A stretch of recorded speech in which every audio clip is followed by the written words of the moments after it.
Good morning. The committee meets today to receive testimony from Admiral Mike Rogers, the commander of U.S. Cyber Command, director of the National Security Agency, and chief of the Central Security Service. A lot of titles, Admiral. That's good. Thank you for your many years of distinguished service and for appearing before this committee today. Threats to our national security in cyberspace continue to grow in speed and severity. New attacks appear in the headlines on an increasingly frequent basis as nation-states, criminal organizations, and terrorists seek to leverage technology to steal, coerce, and deter. When you appeared before this committee in September, Admiral Rogers, you noted that we, quote, have peer competitors in cyberspace and that some of them have, quote, already hinted that they hold the power to cripple our infrastructure and set back our standard of living if they choose. Since that hearing, Russia has demonstrated the ability to cut power to hundreds of thousands of people in central and western Ukraine. This attack, the first confirmed successful cyber attack on a large-scale power grid, is terribly significant as it demonstrates the sophisticated use of cyber weapons as a destabilizing capability and an effective deterrence tool. With Russia, China, and other potential adversaries developing capabilities intended to deter us along with our friends and allies, we must develop not only an effective deterrence policy, but also the capabilities necessary to deter any nation seeking to exploit or coerce the United States through cyberspace. After significant urging by this committee, I believe the Defense Department has recognized this need, and important progress has been made at Cyber Command, but there's still a lot of work to do. For the most part, the services appear to be on track to meet the goal for the development of a 6,200-person cyber force. But unless we see dramatic changes in future budgets, I'm concerned that these well-trained forces will lack the tools required to protect, deter, and respond to malicious cyber behavior. In short, unless the services begin to prioritize and deliver the cyber weapon systems necessary to fight in cyberspace, we're headed down the path to a hollow cyber force. Just as it would be unacceptable to send a soldier to battle without a rifle, it's unacceptable to deprive our cyber forces the basic tools they need to execute their missions. Some service budgets omitted funding for even the most basic tools like those necessary for cyber protection teams to assess and triage compromised networks. This is unacceptable, and I look forward to hearing your assessment, Admiral Rogers, of the military services commitment to equipping the cyber force. I also look forward to hearing whether the new acquisition authorities we provided Cyber Command in the fiscal 2016 NDAA will help address some of these service-induced shortfalls. While I'm encouraged by some of the progress at the Department of Defense and Cyber Command, I remain concerned that the administration's cyber policy as a whole remains detached from reality. For years, our enemies have been setting the norms of behavior in cyberspace, while the White House sat idly by, hoping the problem will fix itself. Then in December, the administration provided its response nearly a year and a half late to this committee's requirement for a cyber deterrence policy. The response reflected a troubling lack of seriousness and focus, as it simply reiterated many of the same pronouncements from years past that have failed to provide any deterrent value or decrease the vulnerability of our nation in cyberspace. I applaud the recent efforts of the Justice Department to name and shame Iran for its cyber attacks against our critical infrastructure and financial sector.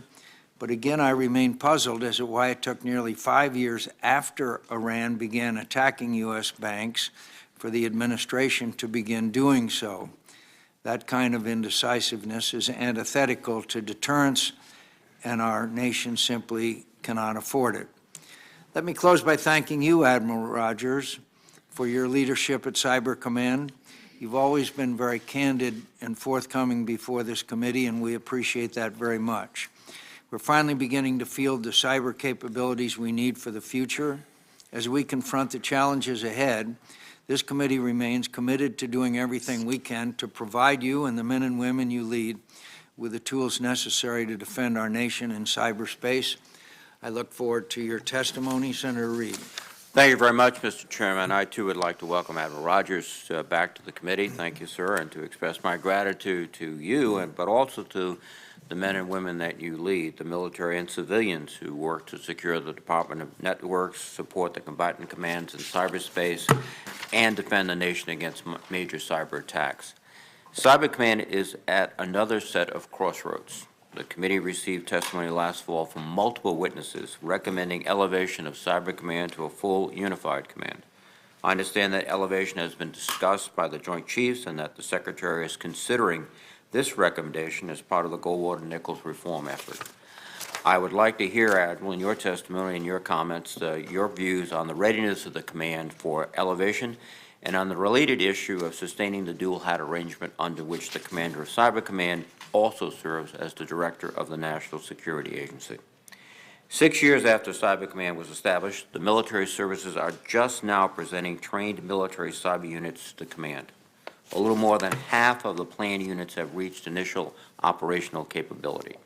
This is a major milestone, but trained individuals are only one part of military readiness. The other pieces are unit-level training and proficiency and equipping the forces.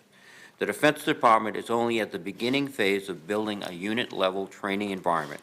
There are shortages and capability shortfalls in the toolkits available for the cyber protection teams, and the Department has not yet developed a plan for or selected a service executive agent to acquire foundational situational awareness and command and control systems for our cyber forces. I look forward to a status report from you, sir, about the pace of progress in these areas. There are other foundational challenges. The Department has deployed and is in the process of acquiring additional capable cybersecurity sensors at all layers of its networks, from the large perimeter gateways to the millions of individual computers spread across the globe. Cyber Command has dozens of cyber protection teams assigned to defend key segments of our networks, while the military services and the Defense Information Systems Agency have their own computer network defense organizations. A major task now is to integrate these sensors and organizations under joint operational concepts to enable real teamwork. And Admiral, again, I would be interested in your thoughts on this very difficult issue. I am pleased that Cyber Command is joining the initiative to leverage the innovation of the commercial information technology industry for both cybersecurity and its other missions. To keep pace with a rapidly changing threat, it makes sense to partner with an industry that innovates at the same pace. And Admiral, I'm interested in hearing how you plan to apply the acquisition authorities the committee granted to Cyber Command in last year's Defense Authorization Act to working with the information technology sector in particular. Finally, Mr. Chairman, I would note that Admiral Rogers, in his prepared statement for the hearing today, quoted the Director of National Intelligence to the effect that China is still engaged in economic theft in cyberspace, and that, quote, whether China's commitment of last September moderates its economic espionage remains to be seen. It is obviously a very serious matter if China does not live up to President Xi's pledge to President Obama. And again, I would be interested in your comments, sir, on this issue. Thank you for your service, and I look forward to your testimony. Admiral Rogers, welcome back. Thank you, sir. Good to be back. Chairman McCain, Ranking Member Reid, and distinguished members of the committee, I am pleased to appear before you today to discuss the opportunities and challenges facing U.S. Cyber Command, and I'd like to thank you for convening this forum. It's an honor to represent the individuals of this fine organization, and I'm grateful for and humbled by the opportunity to lead this impressive team. I'm confident you'd be extremely proud of the men and women of U.S. Cyber Command if you saw their commitment to mission and hard-earned successes on a daily basis, as I am fortunate to do. While my written statement goes into greater detail, I'd like to briefly highlight the challenges we face in today's environment and also some of the initiatives the command is pursuing to meet those challenges. Over the last year, we've seen an increase of cyberspace operations by state and non-state actors. We've seen a wide range of malicious cyber activities aimed against both government and private sector targets. At U.S. Cyber Command, we focus on actors that pose a threat to our national interests through cyberspace. Nations still represent the gravest threats to our nation's cybersecurity, but we continue to watch closely for signs of non-state actors making significant improvements in their cyber capabilities. Malicious actors use cyberspace to steal intellectual property and citizens' personal information, and criminals' increasing use of ransomware to extort companies is a worrisome trend. Malicious actors have also intruded into networks, ranging from the Joint Staff's unclassified network to networks controlling our nation's critical infrastructure. These threat actors are using cyberspace, I believe, to shape potential future operations with a view to limiting our options in the event of a crisis. Despite this challenging environment, U.S. Cyber Command continues to make progress as it emphasizes shifts to operationalizing the command and sustaining its capabilities. Over the past year, we've continued building the capability and capacity of Cyber Command while operating at an increased tempo. We continue to make progress in building the cyber mission force of the 133 teams that will be built and fully operational by 30 September 2018. Today, we have 27 teams that are fully operational and 68 that have attained initial operational capability. And it's important to note that even teams that are not fully operational are contributing to our cyberspace efforts, with nearly 100 teams conducting cyberspace operations today. For example, the command continues to support U.S. Central Command's ongoing efforts to degrade, dismantle, and ultimately defeat ISIL. Last year, we noted we had just established the Joint Force Headquarters DoD Information Networks.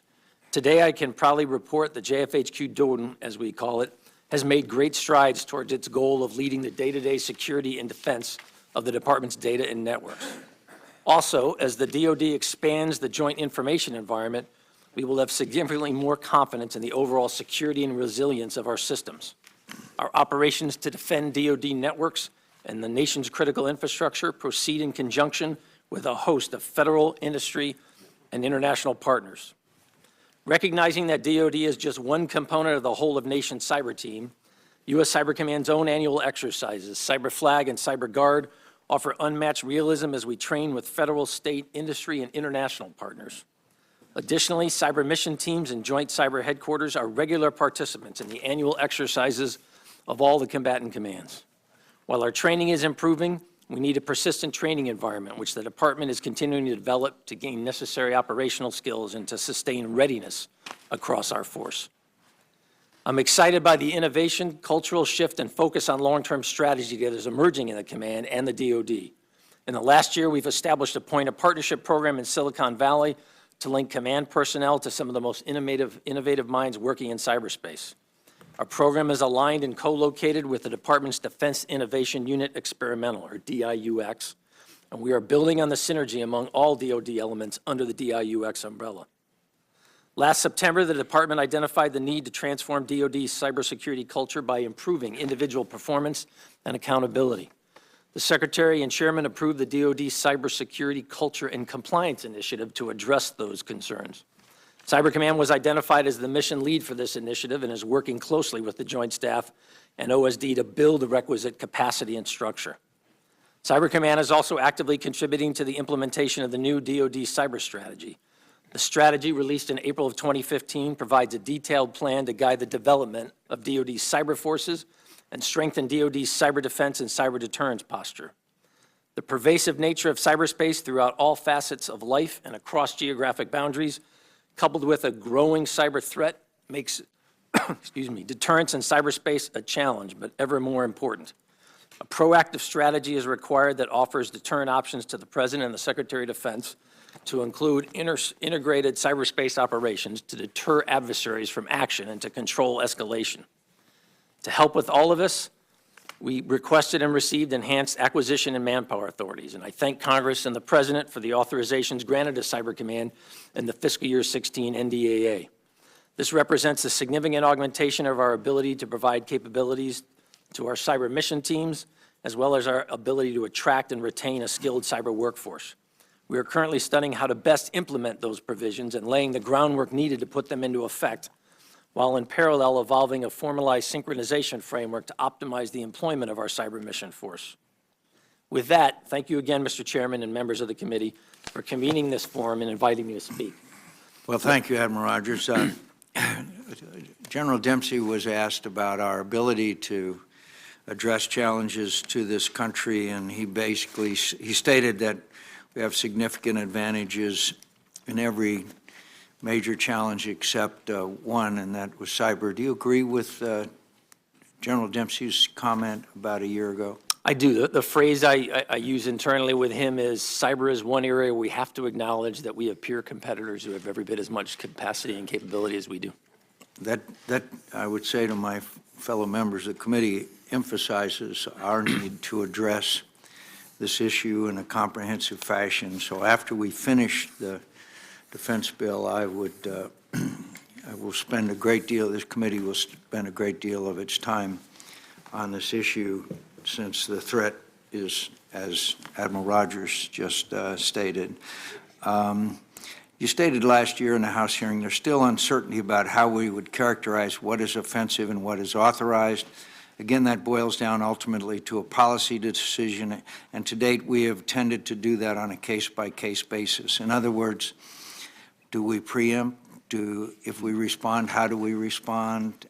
All of those, it seems to me, are policy decisions that have not been made. Is that correct?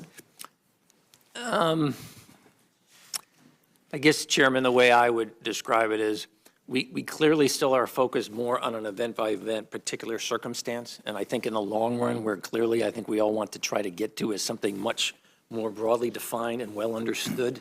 So that you understand when you detect an attack or detect a probable attack. So right now you are acting on a case-by-case basis. Sure. Does Russia have the capability to inflict serious harm to our critical infrastructure? Yes. Does China have the same capability? Some measure of the same capability, yes. How has China's behavior evolved since the OPM breach?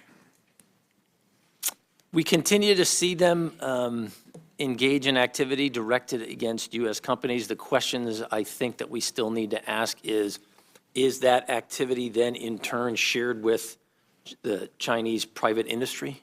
We certainly acknowledge that states engage in the use of cyber as a tool to gain access and knowledge. The question or issue we've always had with the Chinese is while we understand we do that for nations to generate insight, using that then to generate economic advantage is not something that's acceptable to the U.S. Do you agree that the lack of deterrence or repercussions for malicious cyber behavior emboldens those seeking to exploit the U.S. through cyber? Yes. Admiral, we are looking carefully at a consolidation of command here as far as your responsibilities are concerned. I believe that the Secretary of Defense will also support such a move, so I will be recommending to the committee that we include that consolidation in the defense authorization bill as we mark up. I think my friend Senator Reid also agrees with that.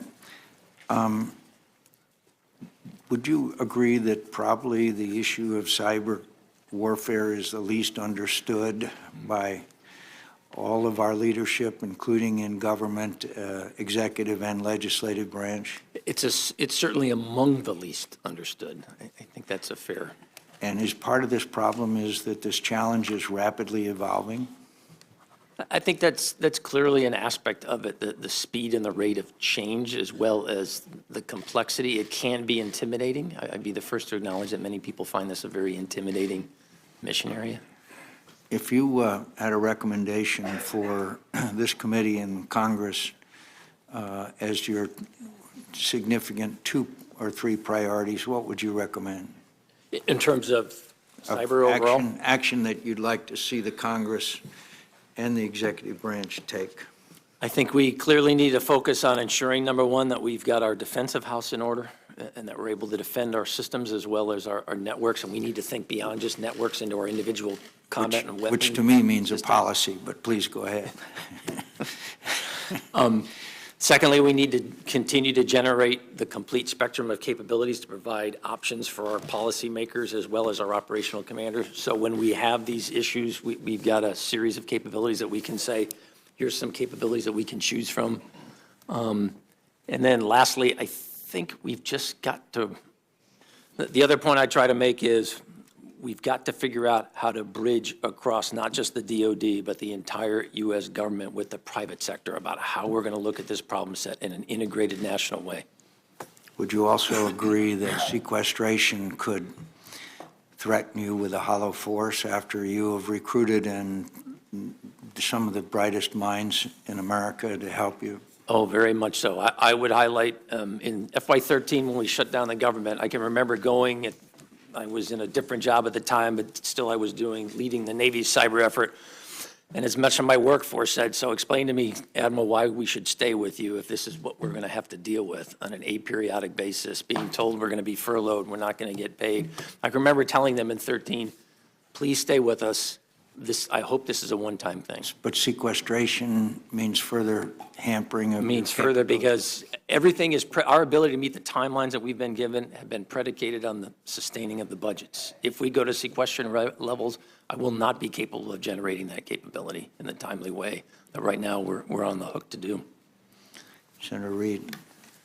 Well, thank you, Mr. Chairman. And one of the issues that has been discussed, and I mentioned in my opening statement, is raising Cyber Command to a full unified command. And yet I also noted, and you acknowledged, that only half of Cyber Command's newly formed cyber mission forces are initially capable. They're IOC, I should say. And then some critical elements, such as persistent training environment, the uniform platform doesn't exist.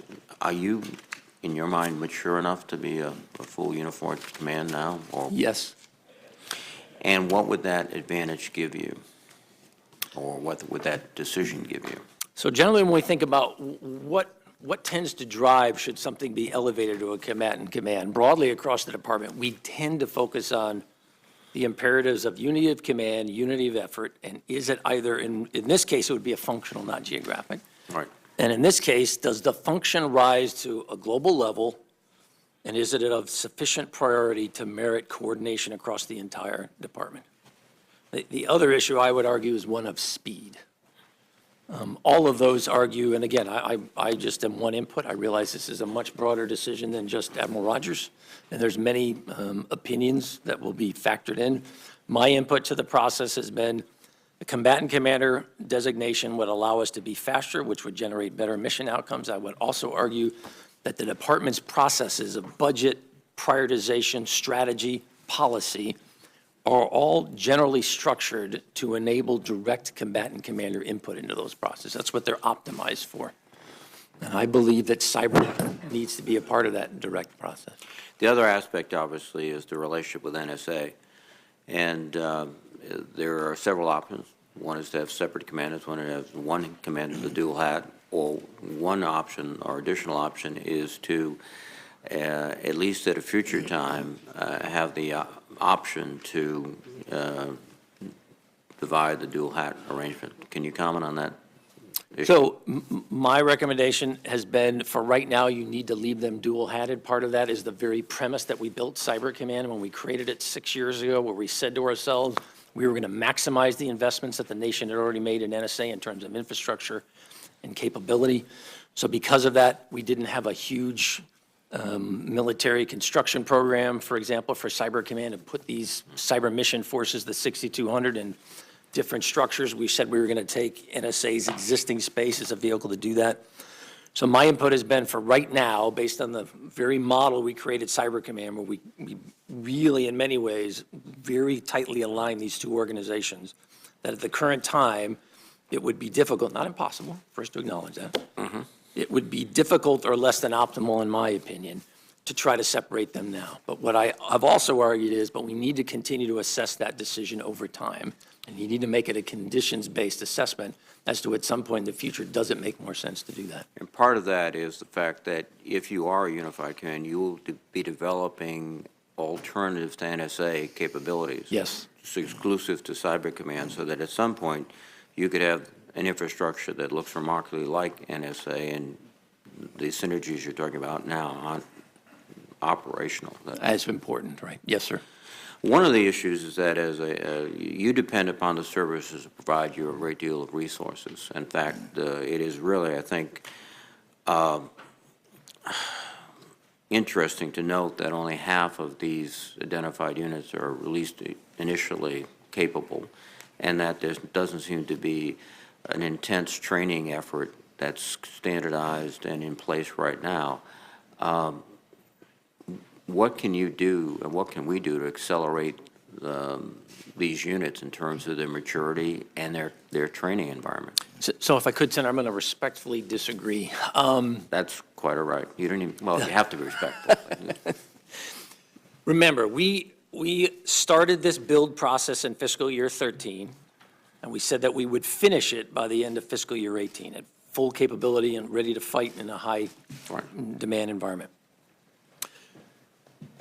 We're pretty much on track, as I've said publicly. If you look right now, in fact, in the last 2 months, I've actually managed to increase timeliness since the last assessment I did in February, where I publicly had said, based on the data as of the 1st of February, I believe that we'll meet IOC for 91% of the teams on time, and that we will meet FOC for 93% of the teams on time. In the 2 months since then, we're up. I managed to work with the services, and for IOC, we're up to about 95% of the force. And for FOC, we're at about 93. We're still at 93% of the force. So my only point is, I'm not critical of the services in terms of their generating the force. I think they're making a very good effort, and it's on track. It's not perfect, but it's not on track. They've also been very willing when I've said, what we need to do is ensure that we have one integrated joint capability to how we work cyber. So there's got to be one structure, one training standard. Every service has agreed to adhere to that. So in that regard, I'm also very comfortable with what the services are doing. What I think the challenge for us as I look over the next few years is we initially focused on those mission teams and the men and women in their training. What experience is teaching us, not unlike other domains, is, and as you both, the chair and ranking member, said in your opening statements, that's not enough. And so what we're finding now is it's the other things that really help enable capability that we've got to focus more on. Thank you. Thank you, Mr. Chairman. Senator Reinhart. Thank you, Mr. Chairman. Admiral Rogers, in December last year, you published an article saying a challenge for the military cyber workforce, and you discussed, as you did in your written statement today, that the importance of growing and developing and maintaining this force. When you talked about, well, I guess it was the chairman in his statement, the 123 teams where you are right now and aiming to 133. What comprises a cyber team? They come in several different types. There's what we call combatant command mission teams. Those are aligned with combatant commanders. They are generally designed to create offensive capability, if you will. There are cyber protection. Those are about, in that team, CCMTs, combatant commander mission teams. There are about 65 individuals on a team. If you look at cyber protection teams, slightly different missions, so different structure, different focus. They're at about 39 individuals per team. Each of those two teams, a combatant commander mission team, the cyber protection team, has a small subset of about 23 individuals on what we call support teams. So that just gives you a sense for the range. Sure. And that's, 20 to when you add all that together, that's when you come up with the 6,187. And as was brought out in the chairman's statement, you'd really have to know. Well, first of all, you're drawing from institutions that are training these people. This is new. Right. This is brand new to a lot of people, including a lot of people at this table. I know that in my state of Oklahoma, the University of Tulsa has really made great progress. In fact, your predecessor was out there and working with them, and I understand from Senator Rounds that a similar thing is happening in South Dakota. Mm-hmm. So you got these kids out there, they're learning this, they're determining what they're going to do for a career. Now, I think it's a good question when we ask the question, can we really depend on sustaining in this environment that we're in right now, these teams, this number, this workforce, so that individuals out there would be aiming their talents toward helping us because there's going to be a lot of competition for these kids. How confident are you that we're going to be able to maintain the level necessary to attract good people?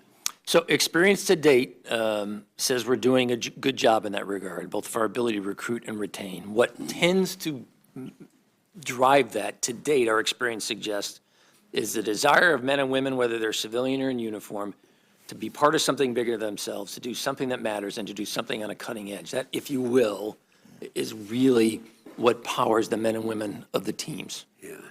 I'm always talking to my fellow leaders about, so what are the advanced indicators that we should be looking at that would tell us that that trend is changing? There are a couple skill sets within the mission force that I've mentioned separately previously that I may, in fact, come back to the committee with to say, look, there may be some additional measures here, flexibility That to would be a good hire. thing to do for the record, to come back, because I'm running out of time here, and a couple other things I wanted to get to. I agree with you when you say that the states that we watch most closely in cyberspace remain Russia, China, Iran, and North Korea.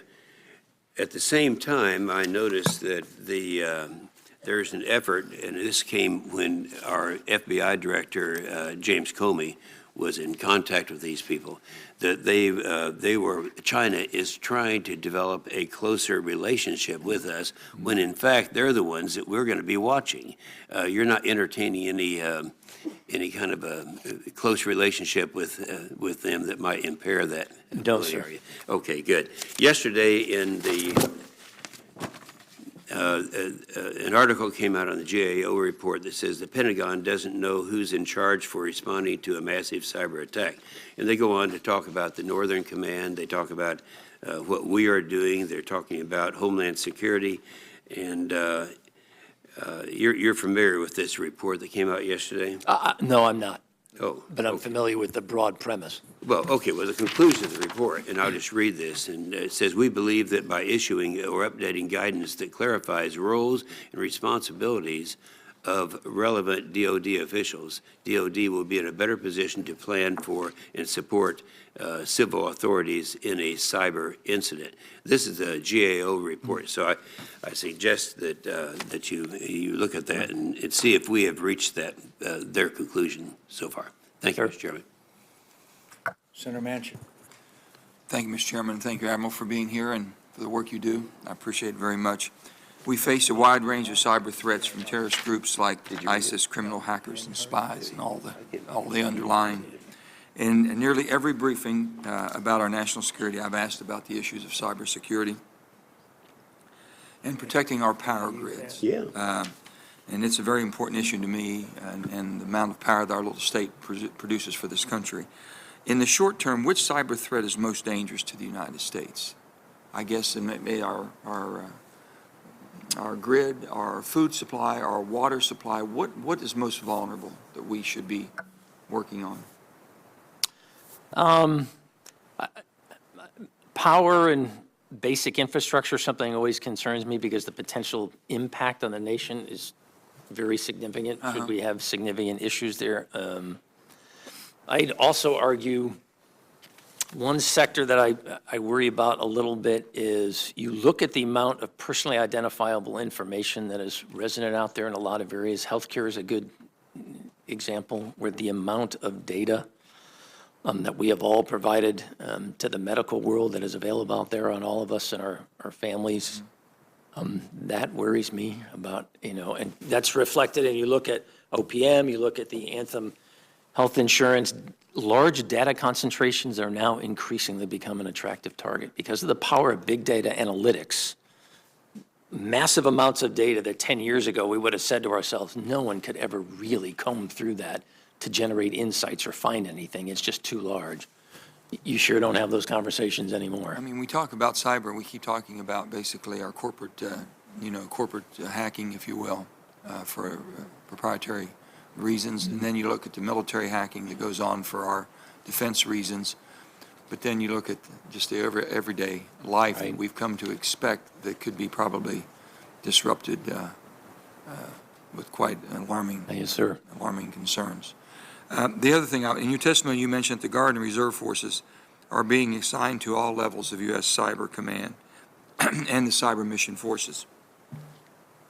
Can you elaborate on what the reserve component, specifically the National Guard, bring to the table for the cyber mission? Well, you're able, through our Guard and Reserve teammates, you're able to access a set of manpower that potentially is using these same skill sets in their day-to-day work in the private sector. you're able to also access, at times, a very different perspective, which works out very well, which is one reason why, as we were creating this cyber construct for the department, we were adamant from the beginning it needed to be viewed as a total force. That if we were just going to make this an active-only component, that was not going to optimize the full range of capabilities that are out there. And so you've seen in the last 6 months in particular, the Guard and Reserve capability starting to come online and flesh out as well. The thing that I'm saying is the National Guard in West Virginia, we don't have a base, and our Guard is everything to us. And being a former governor, I understand the importance of our Guard, but we've been so active as basically the aggressive recruiting, and some of our best and brightest and youngest people are coming into the Guard for all the opportunities, especially educational. Right. It's an area where they could designate and pinpoint for you to bring in some of these really sharp young talents that could help us in defending ourselves cyber. I didn't know if you all looked at that. Which is the Guard is doing now. And you all are in, okay. Well, John Grass and I spent a lot of time talking about how do we do this in an integrated way. Again, well, the other thing, in your testimony, you state that ISIS' main cyber effort is focused on propaganda, recruiting, and radicalization of others. Can you elaborate further on this disturbing statement and how they've been successful? They've harnessed the power of the information arena to promulgate their ideology on a global basis, to recruit on a global basis, to generate revenue and to move money, as well as coordinate some level of activity on a large dispersed basis. The challenge I look for, or that concerns me when I look at the future, is what happens if the non-state actor, ISIL being one example, starts to view cyber as a weapon system? That would really be a troubling development. In a very simplistic way, people ask, why can't we shut down that part of the internet? Why can't we interrupt ISIS's ability to go on social media and attract? Why are we not able to infiltrate that more? I mean, the idea that you're just going to shut down the internet, given its construction and complexity, is just not. I've had people ask me, Right, can't you gonna just be stop it from realistic. that area of the world where all the problems are coming from, whether it be in Syria or in parts of Iraq or Iran, things that we might have some input and control over. It's Right. not possible. It's just not that simple. I wish I could say that there's a part of the internet that is only used by a specific set of users, but there are all. I'm just trying to sorts of find an answer. individuals out there. Yes, sir. That question is asked quite No, a roger bit. Just that. shut her down like turning off your telephone, but it doesn't work that way. Thank you for your service. Any way this committee can help, I'm sure we'll be there for you. Thanks, Senator. Thank you, Mr. Chairman, and Admiral Rogers, thank you for your service. You are, I believe, the right person at a very challenging time. You're in the middle of some decisions that have to be made by the United States as sooner rather than later. Our Congress passed, well, Carl Levin was chairman then. We passed a requirement that the Defense Department evaluate vulnerability of our systems and to issue a report to how to defend those. That time passed, but we've issued another legislation last year that said the Secretary of Defense shall, in accordance with the plan, complete an evaluation of the cyber vulnerabilities of each major weapons system of the Department of Defense not later than December 31st, 2019. So we've given an additional date there, but not later than 180 days after the date of this enactment, which I believe would be about May this year. The Secretary of Defense shall submit to the Congressional Defense Committees the plan of the Secretary for the evaluation of major weapon systems, including an identification of each system to be evaluated, an estimate of the funding required, and priority among the evaluations. Are you familiar with that, and are we on track to, is the Defense Department on track to complete that initial report? I am familiar with it. I'm sorry, I am not in the weapon acquisition business, so I'm not the best informed as to the current status. I know the effort is ongoing because we, U.S. Cyber Command, are part of that broader effort, partnering with AT&L. If I could just take that one for the record, sir, I apologize. Well, if you would, because this has been going on some time. So on a bipartisan basis, Congress recognized several years ago that our weapon systems, it started out for space, missiles, and anti-missile systems being evaluated, and then we realized large segments of our defense capability are vulnerable, and we've had a broader report. I believe it is important for the Secretary to complete this on time, if not sooner. I would hope that you would look at that. Sure. In light of Chairman McCain's questions and Senator Inhofe's questions, I would refer to this GAO report that just came out. The first line of this article is, quote, "The Pentagon does not have a clear chain of command for responding to massive cyber attack on domestic targets in the United States, according to the federal government's principal watchdog, GAO." Does that concern you? First of all, I haven't read the report, sir, so I'm not informed as to its specifics. I mean, I would argue, hey, I'm always concerned about a clear chain of command and a clear articulation of responsibilities. Well, it lists a number of things that do appear to be unclear in how we respond. And the chairman asked you, aren't we going to need to develop a policy for how to respond to attacks and what we might do in response and how to ratchet up responses relevant to the threats that we face. So I hope that you would look at that. With regard to the worldwide situation, there's commercial and economic and private companies that are a big part of the entire network of cyber worldwide. Many of those impact our allies, our friends, and many of those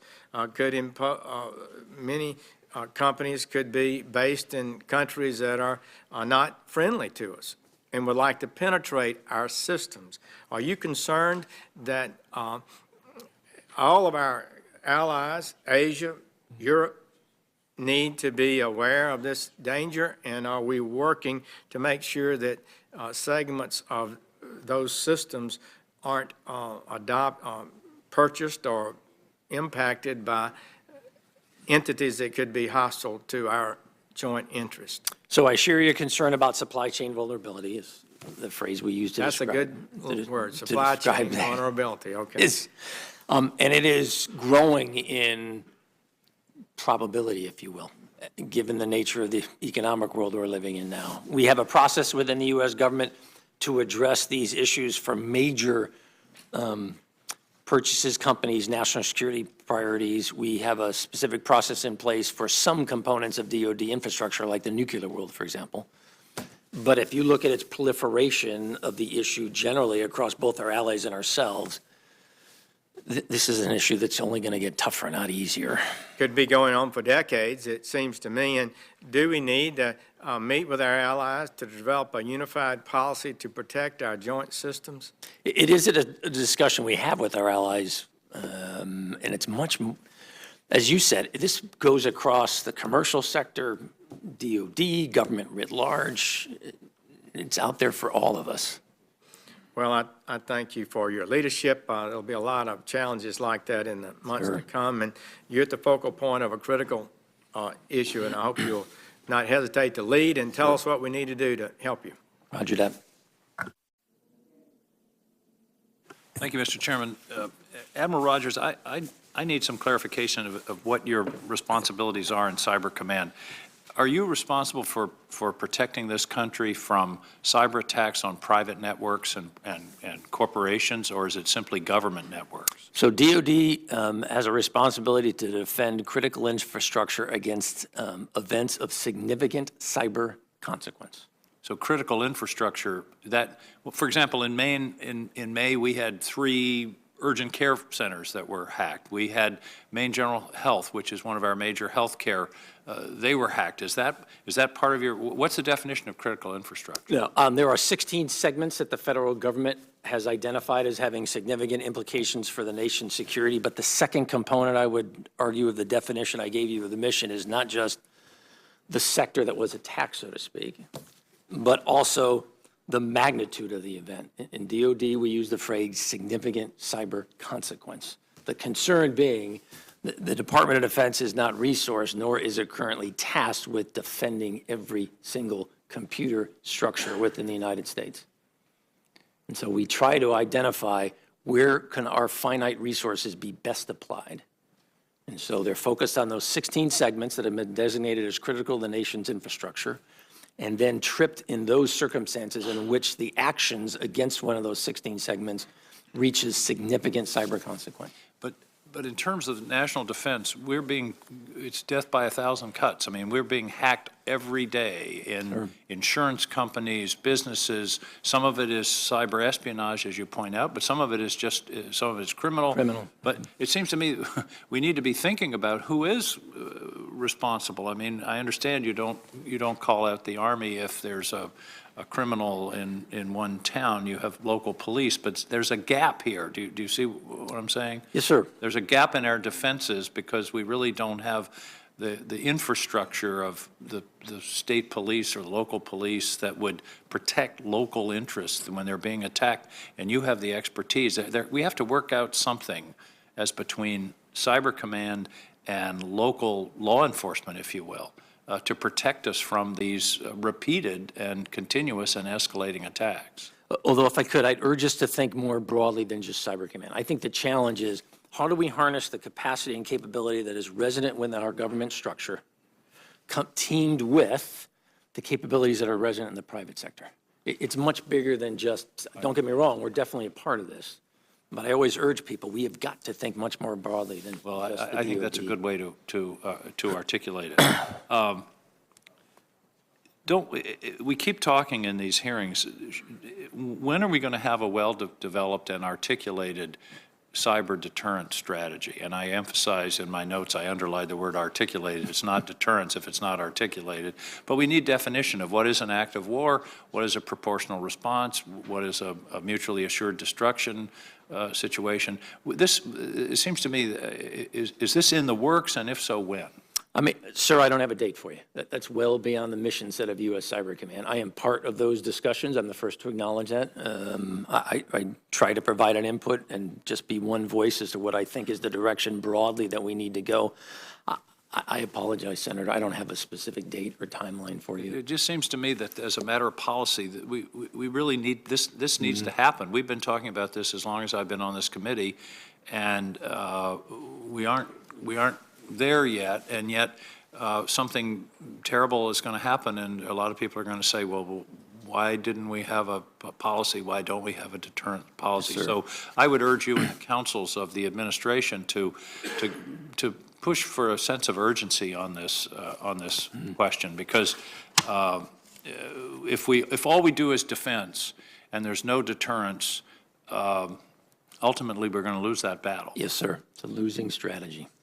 Final point, and I know that you talked about this earlier, I'm finding it harder and harder to justify you're holding two jobs, given the complexity. I mean, this arrangement was created in 2009, which in technological terms is a century ago, and I just can't.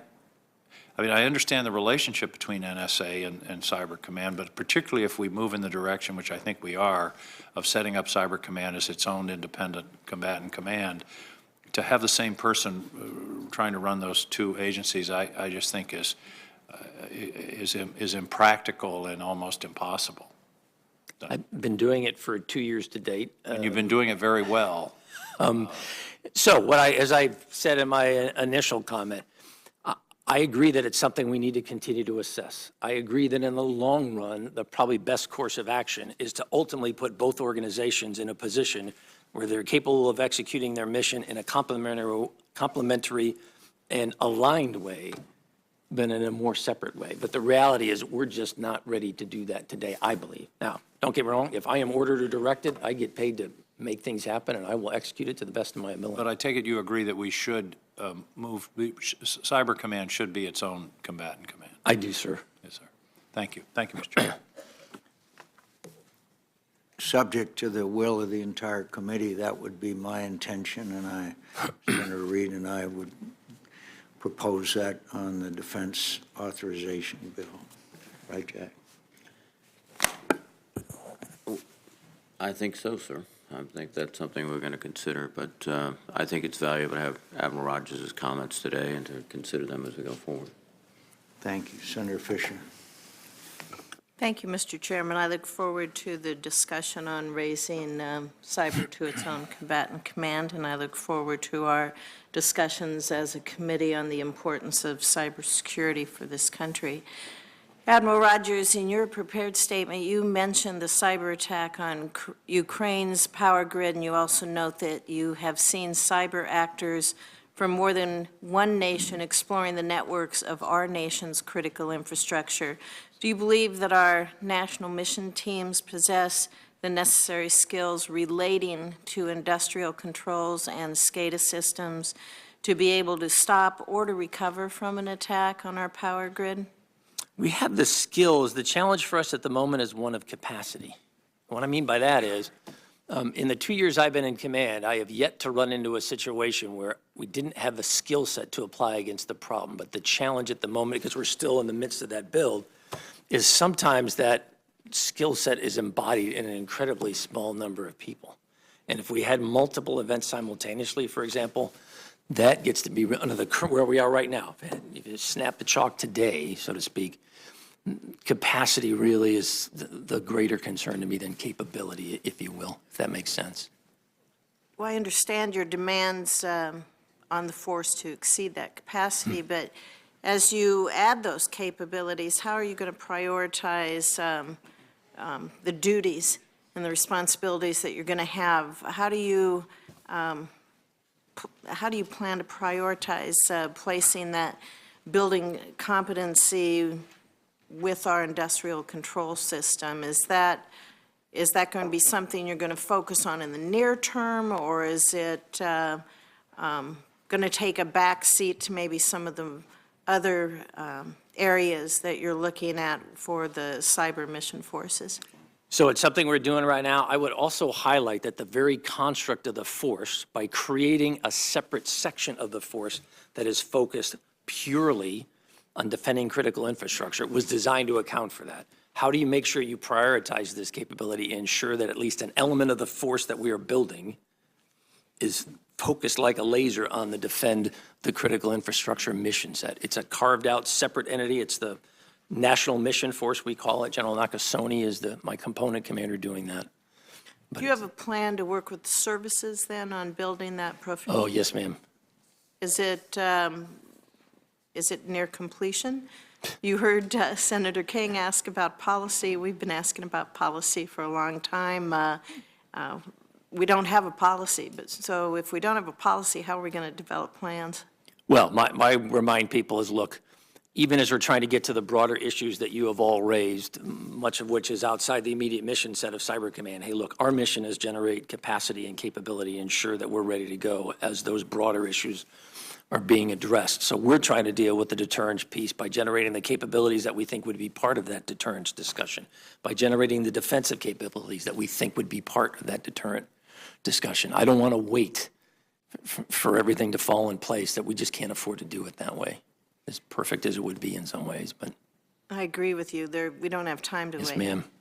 When we look at the department, what level of communication do you have with different communities within the department, say with regards to acquisition or installations, to ensure that the items we purchase or the facilities that we're building are able to take those threats that we're looking at from cyber into account? I would tell you the acquisition piece is one of the areas that we still need a lot of work. And it's not because people aren't working hard. But I've always been struck by the analogy, we would never buy a ship, a tank, an aircraft without the operational vision driving exactly how we designed it, built it, structured it. And yet, for much of our networks and infrastructure, that has not historically been our model. We just built those, we bought those, we focused on efficiency and price. We didn't really focus on operational impact, and we really didn't think at the time that we'd be dealing with a world in which intruders, foreign actors, non-state actors would be using those systems as access points to materially degrade our ability to execute our missions as a department. We just didn't anticipate that decades ago, and that's the world we're in now. We're trying to overcome Well, literally, it's happened in private industry. right, decades of investment we're trying to overcome. And do you, last question, do you have any knowledge if our adversaries have targeted any infrastructure on our military bases? Yes. Thank you very much. Yes, ma'am. Thanks, Mr. Chairman, and thank you, Admiral Rogers, for your extraordinary and distinguished service in so many roles over so many years. I want to focus on the challenges of recruiting young people in an age where the, the best and the brightest who have knowledge in this area have so many opportunities, many of them highly paid and challenging in their professional issues. Young Americans are entering the workforce with computer technology that has been part of their entire lives. Not so much for us of a certain age, but for them, yes. And I wonder if you could tell us how successful you and the obviously incomparably important forces under your command have been in recruiting and maintaining talent in this time, and what we can do to help. I'm very comfortable with where we are on the uniform side. The same things that lead a young man or woman in our nation to decide they want to pick up a rifle and take on that challenge leads men and women to decide they want to put on a uniform and pick up a keyboard. That has not been the biggest challenge. The area that I've told the team we probably need to take a greater look at is on the civilian side of this. Because we have got, our vision is you've got to create a workforce that is both active and reserve military as well as civilian component to it. So we get that breadth of expertise that you've referenced.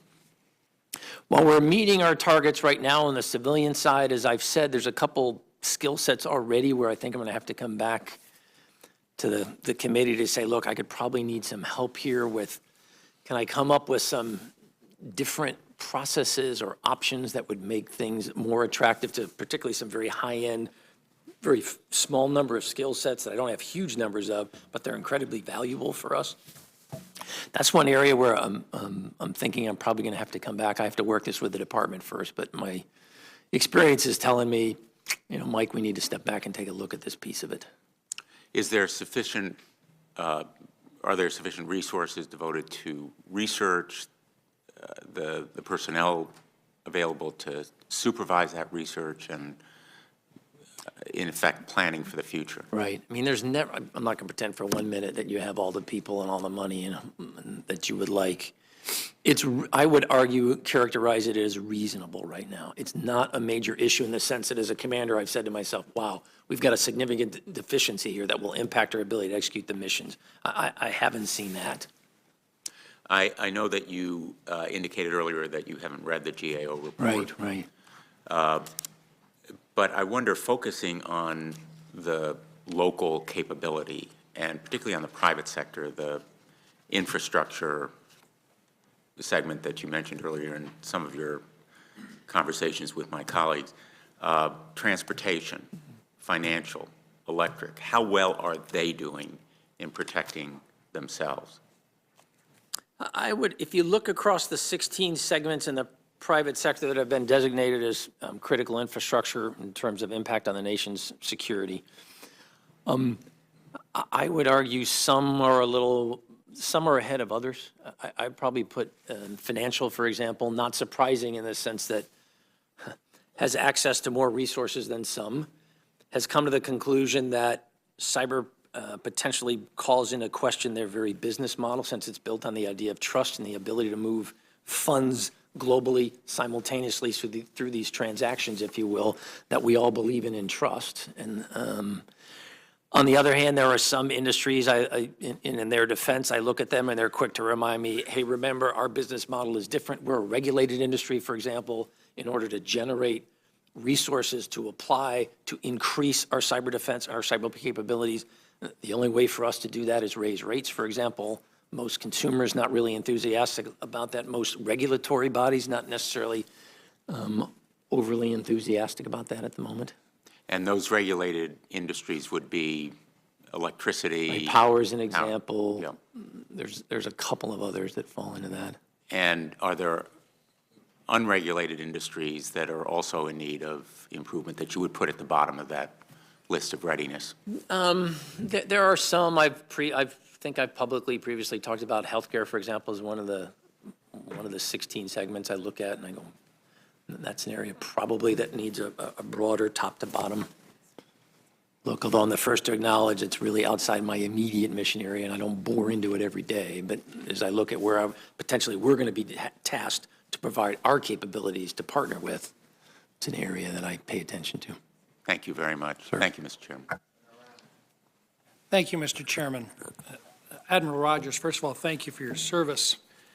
I find it interesting that as you work your way through this, you're in a brand new area, and you're trying to determine how to respond and how to protect.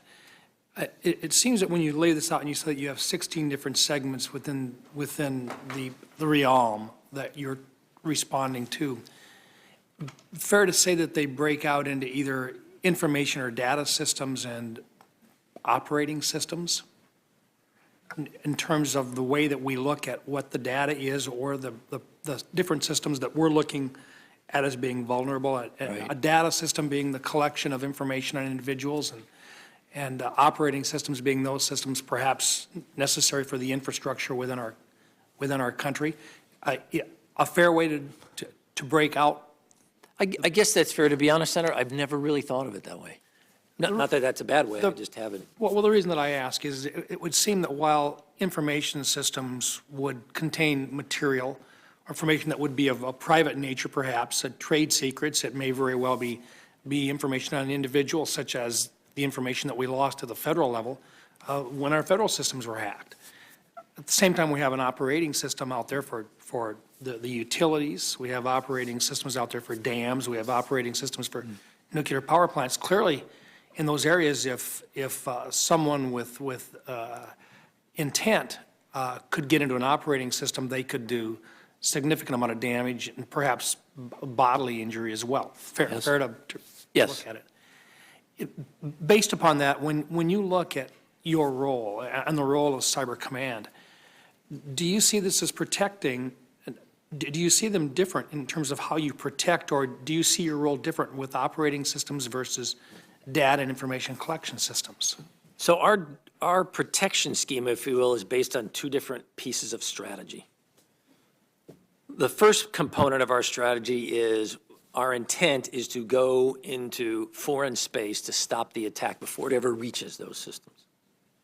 The second component of our strategy is to apply defensive capability working directly with each of the individual elements, if you will, to say, if that fails, we'd also like to work with you on how you might shore up your systems and your vulnerability. The other point I want to make sure I articulate, and I probably should have done a better job this morning, is as a reminder, U.S. Cyber Command and DoD writ large provide our cyber capabilities in the defense of critical infrastructure in the private sector in partnership and in support of DHS. DHS has overall responsibility in the federal government for the provision of government support to the private sector when it comes to cyber. And so I don't want people thinking, well, it's just Cyber Command and just the private sector. There's a broader set of players out there that we integrate with and we support as we execute the mission. An attack in either case would be done in milliseconds, fair to say. So unless we have the system in place and we know whether or not we are there to respond or to correct, to protect in advance, we don't know whether or not we're going to be able to do it in time. At that point, then we simply respond afterwards. Would you say that today we have systems in place to appropriately protect, for lack of a better term, I'm going to call the operating systems and the information systems that we have? Do you feel that the protocols are there? And I'm going back to what Senator King was alluding to earlier. I'm not sure that we have the definitions prepared yet to allow you to respond immediately within milliseconds, unless we talk about it and we lay it out. Is it there today? So across the board with every single component of the private sector, no, it's not. The other point I would make is cyber is no different than other domains in the sense that The importance of intelligence to provide us insight as to what is likely to be coming at us gives us the knowledge and insight, the warning, if you will, to anticipate and act in advance. It's every bit as true for the Centcom commander as it is for me as Cyber Command. Warning continues to be critical for both of us. Today, if our forces were aware of an attack on them, they have the ability to respond. But if it was property or entities that are within the United States, do you have the ability to respond today if it is not a military, but a civilian or a civil target? So is there a process? Yes. Is it something that I can do automatically, instantaneously? No. Then in that case, then it has to happen first then, because for all practical purposes, the attack will be instantaneous. Or we have to get the warning in advance, that importance of intelligence. But even if you get the warning in advance, in terms of, it would have to be enough time for you to get out and to have a political discussion for all practical purposes about whether or not you can respond. Again, it would depend by the scenario, because there's some elements where we've got mechanisms in place for the application of capability. It's just a process, if you will, as opposed to a broad. But not one that can be political done in decision. milliseconds. But right, no, I'm not going to pretend for 1 minute that it's something you're going to do in milliseconds. Thank you. Thank you, sir. Thank you, Mr. Chairman. Thank you, Mr. Chairman. Thank you, Admiral, for being here. Senator. Let me start with your acquisition personnel. Some of the saddest stories of waste have been in the acquisition of IT within the military, frankly, within government. And a lot of that has had to do with, knowing what you need to buy, and when you need to buy it, and when legacy systems need to be scrapped, and how nimble can you be with off-the-shelf. I'm not sure the military has been a great example of that flexibility and the ability to move with the technology. So I think these acquisition personnel are pretty important. And so do you have the 10 in place that are that we authorized in order for you to make the wisest acquisition decisions possible in light of a history littered with serious mistakes and lots and billions of dollars wasted? Well, first, just a reminder, remember, Cyber Command, I operate and defend. I don't buy. You have been kind enough, the committee and the Congress has been kind enough to provide, if you will, an initial capability to do us. We're in the process of hiring those 10 individuals that you have authorized. I am very mindful of, as I remind the team, it is about generating outcomes, guys. That's why we're granted this authority, and that's what we need to be mindful of. I'm not interested in spending money for the sake of spending money. It's about generating capabilities that directly impact our mission in a material way.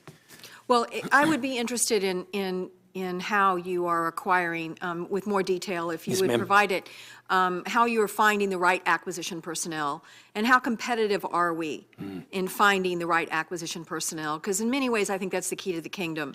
If we're going to have the capabilities in this space, a lot of it is, people being trained, but a lot of it is also Oh, the yes, ma'am. underlying You have to buy the right capabilities. capabilities. And so I'm really worried about getting the right people ma'am. making those decisions. So I would like to stay updated in that progress. What kind of coordination is your command have at this point with our NATO allies, with Israel, with our Arab allies? And I'm particularly interested in any coordination and cooperation you have with NGA.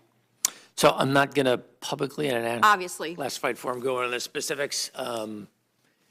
I would only tell you, we partner with, we have a handful of nations right now. We have a very direct, very real relationship with respect to capabilities, real-world operations. I won't go into the specifics of the who.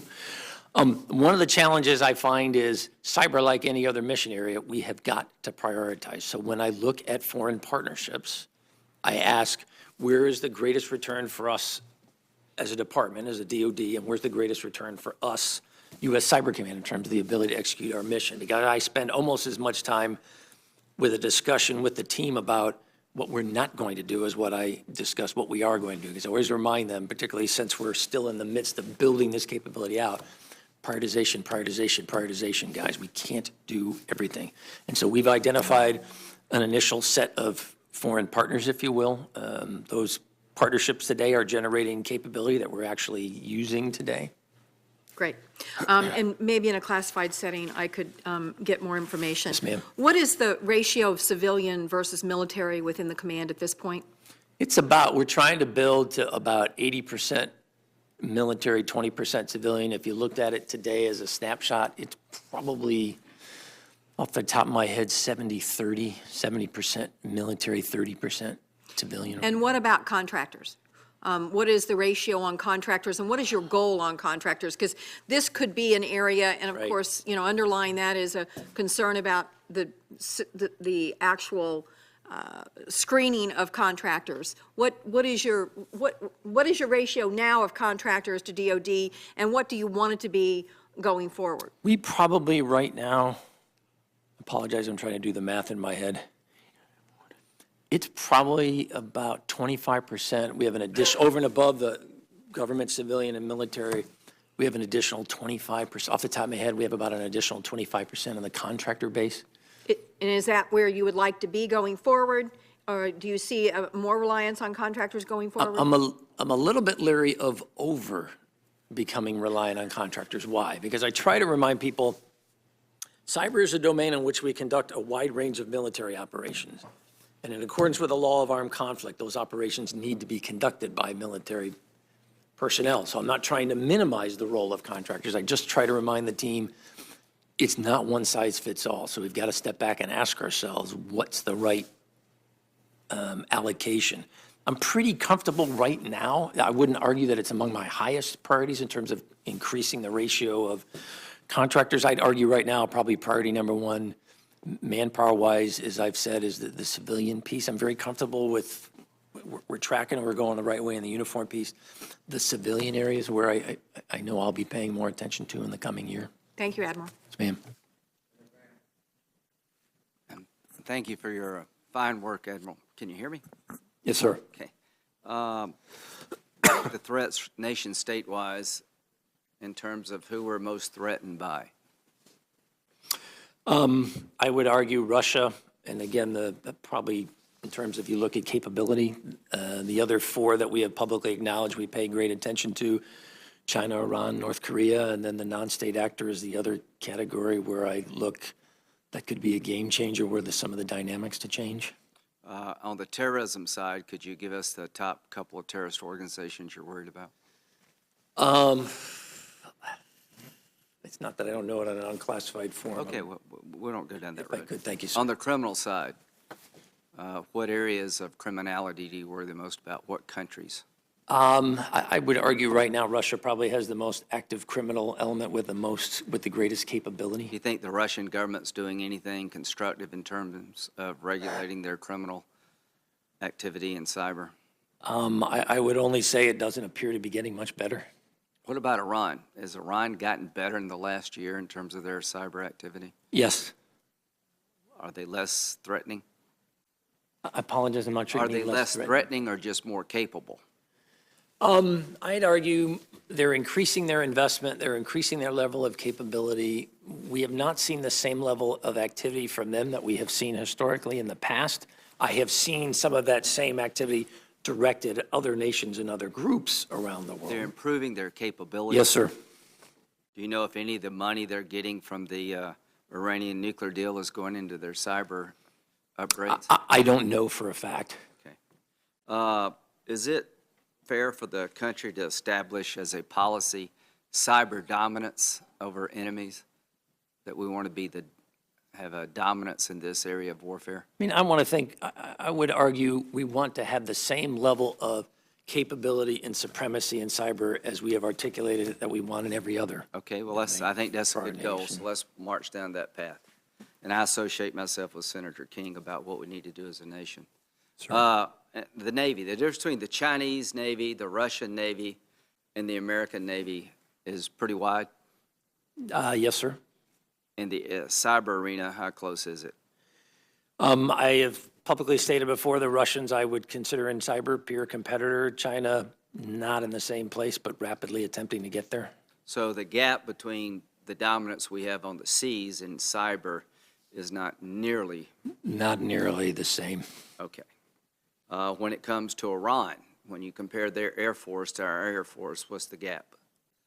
Oh, significant. Okay, in the cyber arena, less significant? Less significant, but it's still an area of significant advantage for us right now. Are the Iranians trying to close it? Oh, they are. So from a NATO point of view, you're familiar with Article 5, an attack against Sir. one is an attack against all. Is there any such concept in the cyber arena? You've heard NATO publicly talk about the fact that they believe Article 5 applies to all domains of warfare. Do they have any rules of engagement that would identify what a cyber attack is? They're probably in the same arena. We are still trying to work our way through that. When do you think we'll arrive at a conclusion to Senator King's question? Boy, I don't know the point. What's the biggest impediment to us getting there? Is it the Congress? Is it the? No. It's as much in some ways as, and again, this is just Mike Rogers' opinion, it is much in some ways from my perspective as, well, this is just an intellectual exercise. This is something we can afford The to Department of push Homeland down. Security is responsible basically for protecting us in the financial service, power arena, our civilian targets. Sir. You're responsible for protecting the military infrastructure, And to provide support to that commercial That's right. infrastructure if but requested. you're also responsible for going on offense. Yes, sir. HS is not going to attack a foreign nation, you would. Yes, sir. So how could we as a nation, given the threats that we face in the cyber arena, not really have a good answer as to what's the impediments to creating rules of engagement? I apologize, sir. You really need to speak to the policy side. Yeah, but you're an operator. Yes, sir. So who do you talk to about, hey, guys, let's see if we can get there? So the Secretary of Defense or the Office of the Secretary of Defense. How do they respond? I think intellectually, we all realize that that's what we need to do. It's generating that consensus, I think. Is there we're on. anything Congress is not doing that you would like us to do to help resolve this issue? No, I can't argue that it's something that Congress has failed to do. I don't see that, Thank you. sir. Thank you, Mr. Chairman. Admiral, I know that you talked a little about cyber teams in response to to earlier questions, and I think the idea to leverage our outstanding National Guard capabilities and capacity in establishing many of these cyber teams is a good idea. As you and your colleagues look to establish additional cyber units in the future, and while I'm sure you're looking at this region, meaning the Pacific region, I ask that you look closely at the needs of the Asia-Pacific region. In Hawaii, for example, as you well know, we have PACOM, NSA Hawaii, various component commands, and other agency regional offices that are likely targets for cyber criminals. And, you know, as we focus on the rebalance to the Asia-Pacific, obvious. I wanted to get to a question. Last September, the U.S. and China did agree that neither government would support or conduct cyber-enabled theft of intellectual property. Now that we are 6 months down the road, would you say that China is living up to this agreement? Well- And I don't know how specific the agreement was, frankly, but, you know, it seemed like a good idea for the two countries to enter into that kind of a dialogue and discussion, but really, what is happening with regard to that agreement? So if I could, what the agreement said was neither nation would engage in that activity for the purpose of gaining economic advantage for their private sector. We continue to see Chinese activity in this regard. The million-dollar question is that activity for governmental purposes, or is it being then passed from the government to the private sector? From my mind, the jury is still out in that regard. Its activity level is somewhat lower than prior to September of 2015. But is there any way that we can determine whether China is engaging in such activity? Really, are there any parameters? Is there anything that we measure to determine whether this agreement is being adhered to? Yes, ma'am. In an unclassified form, I'm not going to get into the specifics of how we go about doing that, but yes, ma'am. So one of the areas of, thank you, and maybe in another context, we can get to some of those questions. with regard to our ability to support our cyber capabilities, training and retention really important. And so in that regard, STEM education is critical. Can you just talk a little bit more about what you are doing to, any collaborations, partnerships you're doing with universities or community colleges to train a workforce for us? So let's just take Hawaii as an example. Today, as a matter of fact, in Kinea, the Adjutant General for the Guard in Hawaii is meeting in the Kinea complex with U.S. Cyber Command, NSA, and elements from across the island on Oahu to try to look at, and to include the academic sector, how do we generate a more capable workforce, both to meet Guard requirements as well as to meet Cyber Command, NSA, and other elements? How can we partner more effectively in aligning that capability to deal with issues of common interest to us, in this case on Oahu specifically, and the state of Hawaii and more broadly? You see that same, Hawaii is an area where we probably have gone further than others, but you can see that same type of activity for U.S. Cyber Command right now with what we are doing with a handful of universities across the United States, from the West Coast, Carnegie Mellon, there's some West Coast universities, Tulsa, you heard one, there's, I want to say something on the order of 60 to 100 right now between NSA and Cyber Command. There's one area where NSA and Cyber Command tend to partner together a lot. Obviously, that needs to continue because our cyber capability is something that is going to be an ongoing effort. You mentioned the importance of the private sector and a whole of government plus, outside of government approach to cybersecurity needs. So how do you envision the private sector's role? So what we've tried to do at Cyber Command is, what I think the private sector brings is technical innovation, intellectual innovation, if you will, just broad knowledge of capabilities, and alternative ways to look at problems, if you will. Those are, at a macro level, the three things. When I look at the private sector, I say, wow, you really could add value for us in that regard. What we've done to date is we've created what we call the point of partnership in Silicon Valley, where I placed a very small element on the ground. The part that's interesting to me is I did not want U.S. Cyber Command people out there. Instead, what I wanted was one individual who's a U.S. Cyber Command individual, and then I wanted to harness the power of reserve individuals who are currently in the ecosystem in the Valley, working in their day-to-day jobs. We've just started that since last summer. That's starting to work out very well for us. It gives us a chance to get a sense for what technical innovation is going on out there. We approach them with different problem sets and say, hey, here's an issue we're still trying to work our way through. How are you handling this? Or would you give us some suggestions on how we might deal with it? I'm trying to see if we can replicate that model that we currently have in place in Silicon Valley in other areas. I'm looking at the East Coast next, kind of as an example of that, probably somewhere in the greater Boston metro area next. So it sounds like more of an informal kind of arrangement right now, and maybe going forward, you would want to maybe institutionalize this kind of collaboration with the private sector. Yes, ma'am. Thank you, Mr. Chairman.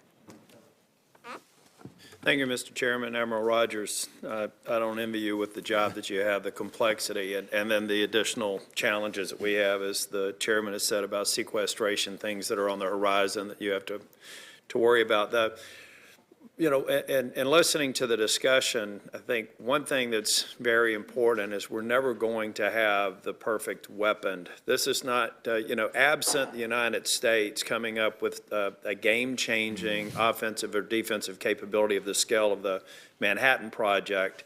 You can't possibly get inside the decision cycles of the state actors, the organized crime, terrorists, and other people.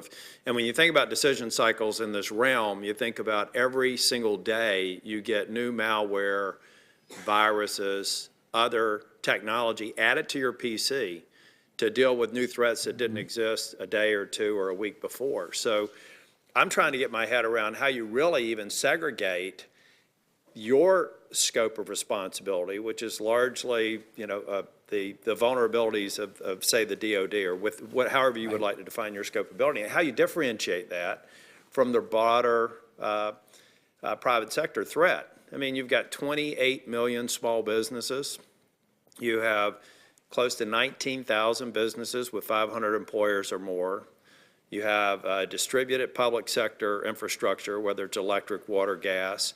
And the concern that I have is what we have right now are the equivalent of guerrilla sniper fire or mortar attacks. We haven't seen, and I think that we will see someday, a nation state or organized crime or terrorist organization literally be in a position to execute a multi-pillar attack that if they're smart, and they are, what they will do is something to disrupt you and then disrupt your ability to react to it by attacking the private sector, which is also integral to your supply chain. So, you know, how are we looking at this on a global basis and understanding that as they continue to increase their abilities, they're going to figure out a way on a multi-pillar basis to go after communications infrastructure, a supply chain infrastructure, healthcare, electric, whatever public infrastructure may be vulnerable. How do we actually get these things to coalesce versus finding out we get a good job, we do a good job in DOD, we create the Maginot Line, and they just go around it and disrupt you from a different direction? So you have very succinctly articulated much of the problem set and the challenges of how you operate in this environment, because these arbitrary boundaries that we traditionally consider, well, this is a DOD function, this is a private function, this is an inherently government. Cyber just blurs these lines. So even as I focus on the DOD mission, it's one reason why I've argued we have got to think so much more broadly about this problem set. Now, within the DOD arena, it's one of the reasons why, for example, if you look at our exercise and training regime that we've put in place, we try to do that not just within the DOD, but across a breadth of the private sector. CyberGuard is our annual exercise. It'll be in June of this year. We pick a different segment, if you will, every year. We're going to do the power segment in this year's exercise. I think it's something like 20 different corporations will be exercising with us, the Guard, state, local. Well, that's what I'm getting to. It's almost as if your military exercises have to involve all of these players so that they have a better understanding of their vulnerabilities and the nature of the attack that would occur in cyber. And the other question that I had is, to what extent are we looking at state and local governments as a way to, at least in North Carolina, I served in the legislature, and we were talking about what we could do to work on cyber threats. And I saw it also as an economic advantage. If states became particularly good at grid hardening or at securing the physical presences and cyber threats within their state borders, they actually create an economic advantage for people to set up business in those states. So to what extent are we trying to lead and help make this problem a little less difficult at the federal level by making sure that the states and local governments are stepping up their game as a part of the effort? So it's one of the reasons why there's a big Guard component to this effort, to ensure we can also try to address the state and local aspects of this. Thank you. I have a million different questions. Sure. I think what I'll probably do is see if I can schedule some time in the office to go over a number of other ones. We may have to do some in a secured setting. Thank you very much.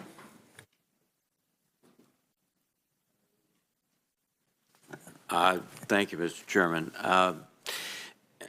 One of the issues is, in fact, sort of the services being able, within their resources, to fully develop the units that they will detach to you, essentially, or provide for your operation control, since you won't have your organic units. Can you give an assessment of sort of where we are, where they are in terms of doing that across the services? So that really goes to the heart of readiness, if you will. And one of the, so in September when I was with you, one of the things I said then during that session was that I thought one of the reasons why 16 was going to be such a big game changer was I thought we'd get more involved in the total breadth of capability sets, which we are. And then the other reason was because we needed to shift from a focus on IOC and FOC, the generation of capability, to actual readiness. Okay, guys, are we actually ready to employ this? So we have spent the last 6 months working our way through how do you define readiness in the cyber arena, down to the individual team level, so that I, as a commander, have an awareness of what the true capabilities of the force is, and Using the same mechanisms that we use to assess readiness across the DoD, I can provide policymakers and decision makers a true picture of this is just, here is what this force is really capable of doing. We've just started doing that. I've gone through 2 straw men so far with the team. We're going to do a 3rd and final one this summer, and then by the end of the summer in September, I will start providing to the DoD on a quarterly basis by team. Here's where we are in terms of true readiness. Is the nightmare scenario that one of these nations acquires the capability to shut down satellites? I mean, that is there's two scenarios that really concern me. One is the physical shutdown and interdiction of capability. The other scenario that I... Explain the first one. If you were to shut down, look at it from a narrow DoD perspective, because much of what we rely on for our enablers as a department, our commercial infrastructure, power, our ability to move force, for example, if you were able to try to take that away or materially impact the ability to manage an air traffic control system, to manage the overhead structure and the flow of communications or data, for example, that would materially impact DoD's ability to execute its mission, let alone the broader economic impact for us as a nation. The other concern I have is, to date, most penetrations of systems that we've seen by actors have either been to steal data or to do reconnaissance. What happens if the purpose of the intrusion becomes to manipulate the data? And so you can no longer believe what you are seeing. Think about the implications of that if you couldn't trust the military picture that you were looking, that you're using to base decisions on, and let alone the broader economic impacts for us as a nation. Senator Shaheen. Thank you, Mr. Chairman, and thank you, Senator. Admiral, for being here and for the job that you're doing every day to protect the country. I wanted to first start with a statement you made earlier, I think, to a question from Senator McCain about, does Russia have the capacity to inflict serious harm to our infrastructure? And you said yes. Do we have capacity to inflict serious harm to Russia's infrastructure? In an unclassified hearing, I'd rather not get into that if I could, ma'am. I don't. Let me put it in the context of, I assume there is some mutual deterrence that goes on when we're talking about some state actors. Again, it's a lot more complicated than just a yes or a no. Okay, well, I hope that we will be able to ask that question in a Yes, classified ma'am. setting. I had the opportunity over the last 2 weeks to visit Estonia, which is, as you know, one of the most wired countries in the world, and also probably the first victim of a cyber attack by a nation state, by Russia. And I had the opportunity to visit the cyber center that's been accredited by NATO, and to hear them talk about how they think about cyber issues. And can you talk a little bit about how Cybercom works with our NATO allies? So I've been in Tallinn myself. I've been to the center. I was just in Brussels, for example, in December, and as U.S. Cyber Command, I addressed the North Atlantic Council, as one of the member nations. I was asked to talk to the leadership of the alliance about implications of cyber and how might the alliance, just one voice, I'm the first to acknowledge that, how might the alliance work its way forward as we're trying to deal with the cyber arena. Cyber Command, I try to partner both with the alliance as a whole as well as specific member nations on specific issues within the alliance. What I've suggested to NATO is I think the real key is you got to get the defensive house together, number one. And then secondly, Explain a little more what you mean when you say that. much like we've seen on the U.S. side, I've said, look, I see NATO is spending a lot of time, and it's a good thing, focused on defense of NATO's fixed infrastructure, but I also remind them that I think there's value in spending time thinking about, for example, as NATO is creating additional capability, additional force constructs to be able to apply traditional capability in a much faster way. I've also been part of discussions where I remind them, even as you're generating that additional force, that additional capability, you need to be thinking about what are the cyber vulnerabilities and the cyber defense implications of that. because we can spend a lot of money on generating new capability, but if it's got inherent vulnerabilities that quickly negate its ability to actually be used, that's not a good situation for the alliance or for us. We're dealing with the same challenges. I've had those discussions with the alliance writ large. And so how do we increase their participation in training exercises like CyberFlag? So for CyberFlag, for example, we have some NATO nations that participate in CyberFlag, which is U.S. Cyber Command's largest exercise. I won't say we have all 28 member nations at CyberFlag. Over time, you'll see more and more nations participating. One of the things I've talked to NATO about, although we haven't yet fleshed out the how, is how might we go about taking a look at a cyber exerciser training regime. I'll be the first to admit this is just a preliminary discussion, but when I was there in December, I said, hey, look, I think this is something we need to be thinking about. One of the things that I was really interested in Estonia was hearing about their Estonian Defense League. And you were talking about earlier in your testimony about the effort to take advantage of the expertise in the private sector to help us as we're looking at cyber issues. And I was very interested. One of the things I heard was that the reality is we can't completely prevent a cyber attack. And so what we've really got to do is be prepared to respond to that attack in the way that is most effective and most and fastest. And they were talking about their Defense League as one way that they are able to do that. Is that something that, recognizing that we're probably not talking about, but is that what you're looking at when you're talking about the teams that are being set up to help respond? It's a little different in the sense that the idea behind the Cyber League for Estonia is you have private citizens who volunteer on a voluntary basis will apply themselves at specific problem sets as they emerge, kind of after hours, after work, on their own time. That's kind of the model for the Cyber League in Estonia. And they use that to augment their government and private sector capabilities. On the U.S. side, for us in the DoD, that Cyber League, I would argue, is a cross for us in our structures between the digital service arena that DoD is creating, as well as the kind of guard construct. Although the difference is when the Estonians do it, you're doing it purely on your own time, purely as this is not as a uniformed member of the Guard or Reserve, so to speak. So it's not exactly the same, but the thought process, the idea of trying to tap that is similar.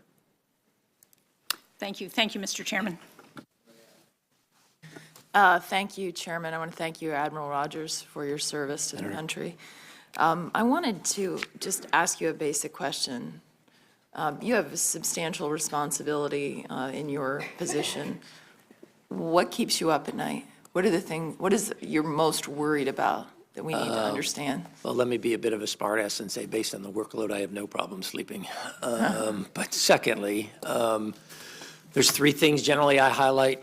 Number one is actions taken against critical infrastructure in the United States, damage or manipulation. Number two, what happens when actors start to no longer just enter systems to do reconnaissance or to steal, but actually to manipulate or change data so that we no longer can believe what we're seeing. And the third and final thing in the cyber arena is what happens when non-state actors start to view cyber as a weapon system, and they want to use it as a vehicle to inflict pain and against the United States and others. And to the third point you just made about non-state actors using cyber as a weapon system, how grave of threat is that to us currently?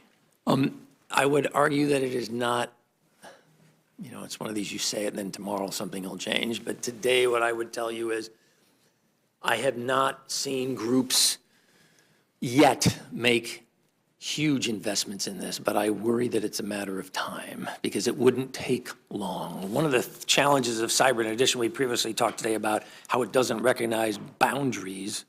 It doesn't take billions of dollars of investment. It doesn't take decades of time, and it doesn't take a dedicated workforce of tens of thousands of people like you see most nation states deal with problems. That cyber is the great equalizer in some ways.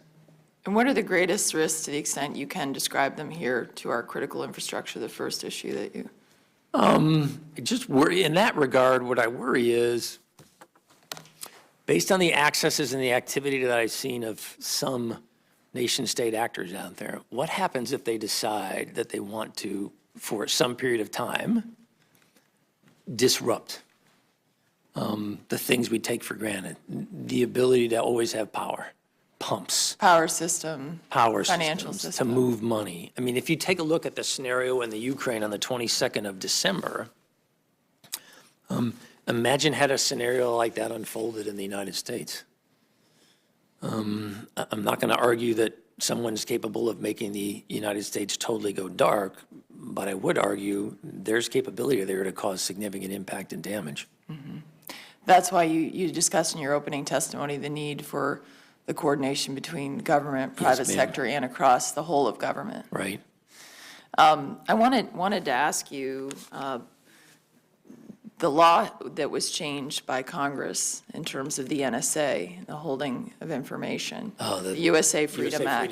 Yes, ma'am. Can you give us an update on what is happening with that and whether that's working and any concerns you have? I think it's an important question Right. for us to check back in with you on. Yes, ma'am. So if I could, in an unclass hearing, I'm not going to go into great detail. What I would say is, and what I've said to the intelligence oversight committees, we have been able to comply with the act and to do it on time. There has been some level of slowness, but that, in terms of difference from the old system or the new system, but that. In terms of how quickly you can get information. Right, that time duration is minutes or hours. It's not days or weeks. So it hasn't yet gotten to the point where I felt I've needed to come back to the Congress or the administration and say, hey, look, I'm seeing a significant material impact on our ability to generate timely insights. Because I made that commitment. I said, if I saw that, then I believe I owe it to the nation to make that point. I have not seen that yet. But there's no doubt that it's taking longer in some ways. In some ways, it takes longer. Well, I think it is important for you to come to us with that because, given that minutes and hours can make a difference ma'am. when it comes to terrorist attacks and preventing them and taking action, I think this is really important for all of us to understand, given the world that we are living in. I wanted to ask you a final question about the JCPOA, or the Iran deal. In there, there's a provision that said that the U.S. must cooperate with Tehran through training and workshops to strengthen Iran's ability to protect against sabotage of its nuclear program. Admiral Rogers, from a cyber perspective, has the U.S. helped Tehran strengthen its ability to protect against sabotage of its nuclear program? Ma'am, post this agreement? I cannot speak for the U.S. government as a whole. I can tell you U.S. Cyber Command has not participated in any such effort. Okay, thank you. Yes, ma'am. Thank you, Mr. Chair. Thank you, Admiral Senator. Rogers. And I have missed some of the discussion. I don't want to be needlessly repetitive, but I want to go back to an interchange that you had with the chair in the opening questions that he asked. I met recently with a senior military leader who kind of tried to basically summarize his sense of things, and he said, we have plans but no strategy. And I've been thinking about that. I think in your back and forth with the chair, you talked about, and I think others may have asked you about this a little bit, this notion that we are kind of reacting case by case to cyber attacks and kind of deciding in each instance what we want to do. But the development of a broader doctrine, whether it's, what will a deterrence policy be that we might communicate? How do we view a cyber attack under Article 5 of NATO in terms of triggering a collective self-defense, the collective defense obligation? That we're assessing those things, but we're kind of not at the end point of answering a lot of those questions. Could you talk to us about the kind of doctrinal development process and in working on these questions? They're so important. What might we expect from the Pentagon, from Cyber Command in our interaction and our oversight in terms of the development of doctrines that have greater clarity and that aren't just kind of pragmatically reactive? Right. So you'll see in the DoD cyber strategy, for example, we got a broad overarching framework within the department about how we're going to both develop capability and then employ it. Cyber Command is part of the broader dialogue within the department about how do we align the capabilities of the force with the world that we're seeing today. One of the arguments that we've made over the course of the last 6 months is we need to take an element of the cyber capability we're generating and focus it very much in the deterrence piece. How do we shape, potentially drive opponent choices and behavior before we get to the crisis scenario? We're in the early stages of that, but I'm very heartened by the fact that we now have broad agreement that that's an important part of our strategy and we need to be doing that. So we're just starting the early stages of that journey. The department participates in the broader dialogue within the U.S. government as to about how, from a national policy perspective, how are we going to move forward in addressing some of the issues that you have all raised today. Meanwhile, for me as U.S. Cyber Command, what I remind our team is we know that capability is going to be part of that deterrence strategy, both offensive and defense. Guys, that's what we get paid to do. We have got to focus on generating that capability today. So we can't wait for this broader discussion to complete itself. That's just a losing strategy for us. So that's kind of been, if you will, the focus for U.S. Cyber Command at the operational level that I and the team really focus at. Let me ask you another question, and I think Senator Shaheen may have asked this before I came into the room with respect to NATO, but another item that's very common in this committee as we look at the postures of other commands is joint training exercises. India does more joint training with the United States than any other nation. We have Marines deployed throughout Africa and these special purpose MAGTAVs doing training of African militaries.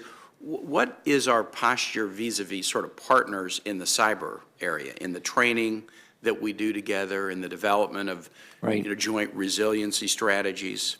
So we do some level of training with key allies. One of the challenges for us, quite frankly, is how do you maximize capacity? So it's all about prioritization. You cannot do everything you would like to do with every nation that you would like to do it.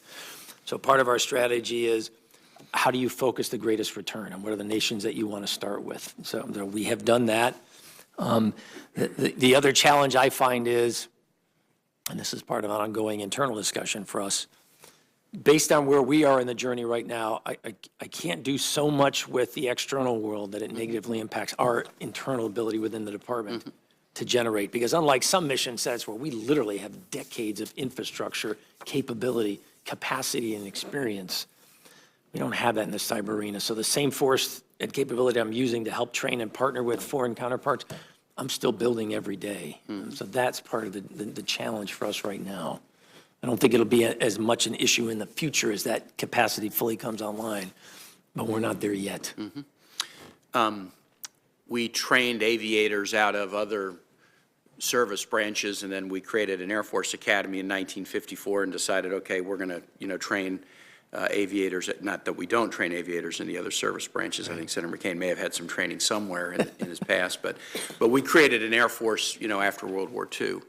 I've wondered about whether the cyber domain would eventually become so significant that there may be the need to consider creating a dedicated cyber academy, much like the Air Force was created in the 50s. Now, the question is, you can train cyber folks everywhere and have them percolate throughout the service branches, or you can focus on a particular cyber expertise, and then those folks could go into the different service branches. Has there been any discussion or thought about that? I mean, it's been a discussion. My input to that discussion has been, I'm not right now, based on my experience and what I see, a proponent of that approach, because my concern is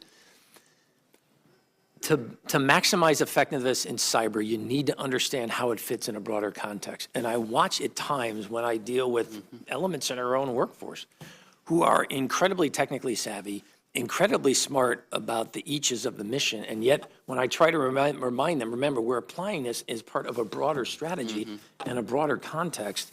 When you don't understand that broader context, you're just not, in my experience, you're not as effective, and that's my concern about that approach. It'll start to really make us very, very siloed, narrow and siloed, and I'm just concerned about the potential implications of that. Great. Thank you. Thanks, Mr. Chair. Admiral Rogers, thank you for appearing again for the committee. If I heard you correctly, you testified to Senator Ayotte that your three main fears were threats to our critical infrastructure, the ability to manipulate systems such that we might not have faith in their operations, and third, non-state actors using cyber as a weapon against the United States. Is that an accurate account? Yes, sir. Are either the Islamic State or Al-Qaeda able to do any of those three things at this point? I haven't seen them yet, but my concern is That's now. So the Islamic State has a reputation for being very effective online. What we infer then is online recruiting and propaganda is a distinct skill set from the use of cyber as a weapon against Yes, things sir. like electrical power grids and so forth. Yes, sir. How hard would it be for a non-state actor like the Islamic State or Al-Qaeda to develop that skill set? Is it nothing more than recruiting the right person? It would not be difficult. It's about recruiting the right people with the right focus, but it's certainly not beyond their ability if they decide. I believe it's not beyond their ability if they made that decision. When we think about other potential non-state actors, do those groups that have that capability or are approaching the capability tend to be associated with state actors? In some cases, yes, but not in all. Not in all.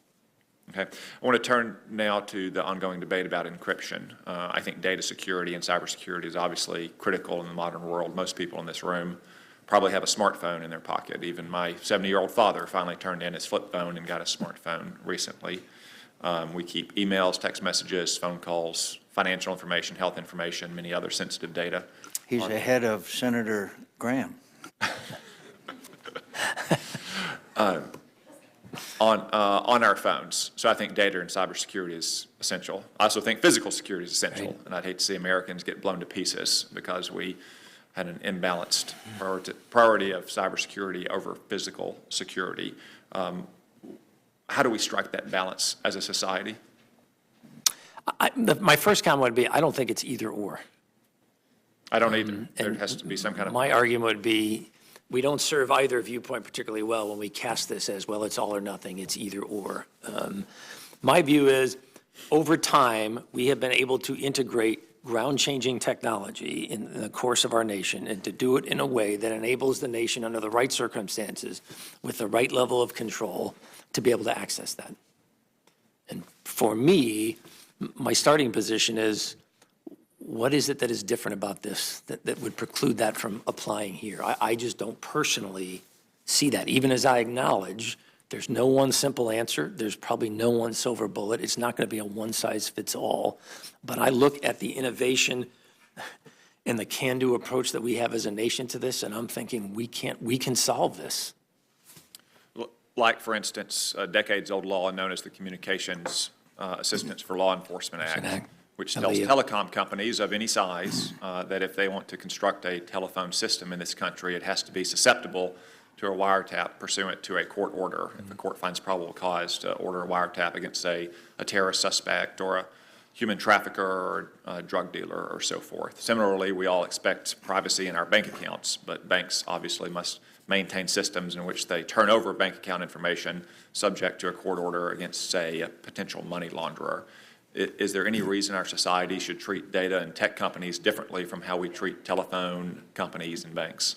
I mean, that's clearly a much broader issue than Cyber Command. I won't get into the good or bad, so to speak, but like you, I just say, look, we've got frameworks in other areas. Why can't we apply that here? Okay. These questions have been about the larger debate about encryption going forward, the way smartphones are designed, the way messaging systems are designed. There was a case recently involving Apple and the FBI and the San Bernardino shooter, in which the FBI requested Apple's assistance to override a feature of an iPhone. Apple refused. The FBI apparently found a third party capable of doing so and has withdrawn that case. Should Americans be alarmed at this kind of vulnerability in such a widely used device? The way I would phrase it is, vulnerability is an inherent nature of the technical world that we live in today. And if your desire is to live in a world without vulnerability, I would say that is probably highly unlikely. Do you know if we've shared that vulnerability with Apple, the United States government? As the U.S. Cyber Command, sir, I apologize, I don't know. Thank you. Admiral, one other point. We know for a fact that Baghdadi is sending young men into the refugee flow to commit acts of terror wherever they can locate. Is it true or very likely that they also know of a website to come up on secure so that they can communicate back with Baghdadi and his tech Yes. So right now, there was a media report that 400 young men had been sent into the refugee flow. I would assume then that at least some of them are armed with a website to come up on once they get to a preferred destination so that they can coordinate acts of terrorism. A website or an encrypted app, yes, that's probably likely. That's a bit concerning, isn't it? Yes, sir. So what should we be doing to counter that, So besides take out ISIS? I think we need a broader national dialogue about what are we comfortable with. It's not either or, because we have got to have security and we've got to have safety and privacy. And at the moment, we're in a dialogue that seems to paint it as, well, it's one or the other. And as the dialogue we just had with Senator Cotton, I don't see it that way. And yet, we know of a direct threat of an attack in Europe or the United States, and a technical capability to enhance their ability to commit this act of terrorism. Yes, sir. Isn't that a pretty tough? So we need a national conversation. Do we need more hearings? Do we need to urge the administration to come up with a policy? What are our options here?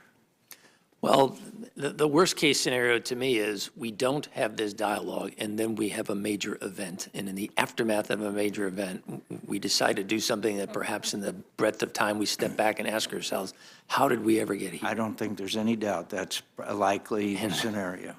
That is what I hope it doesn't come to. But to date, for a variety of reasons, we just have been unable to achieve that kind of consensus. But we have got to figure out how we're going to do this. And you don't want a law enforcement, I believe, you don't want a law enforcement individual or an intelligence individual dictating this, just as I don't believe you want the private sector, a company dictating this. This is too important from my perspective.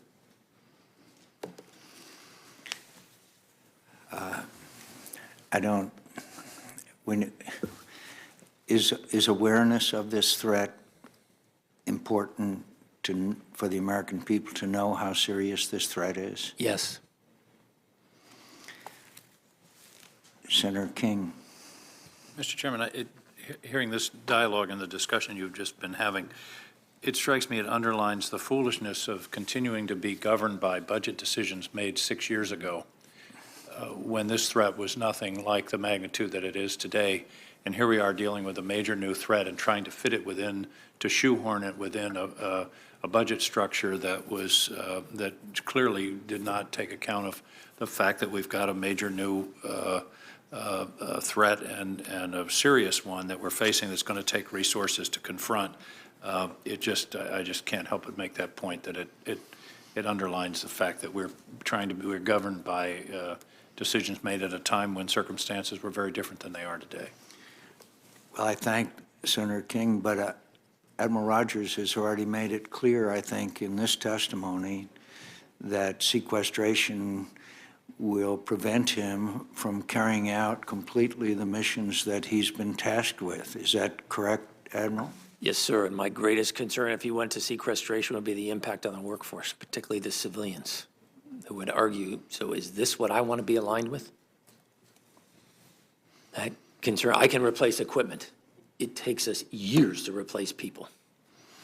And there is a real likelihood that if we continue the sequestration, that you will have to, you will not be able to continue to employ these outstanding and highly selected individuals. Yes. You know, sometimes, Admiral, I do not want the American people to see what goes on at these hearings, the old line about laws and sausages, but I certainly wish the American people could hear and see your statements that you're making today, rather than, as you just indicated, an attack, and then we always overreact.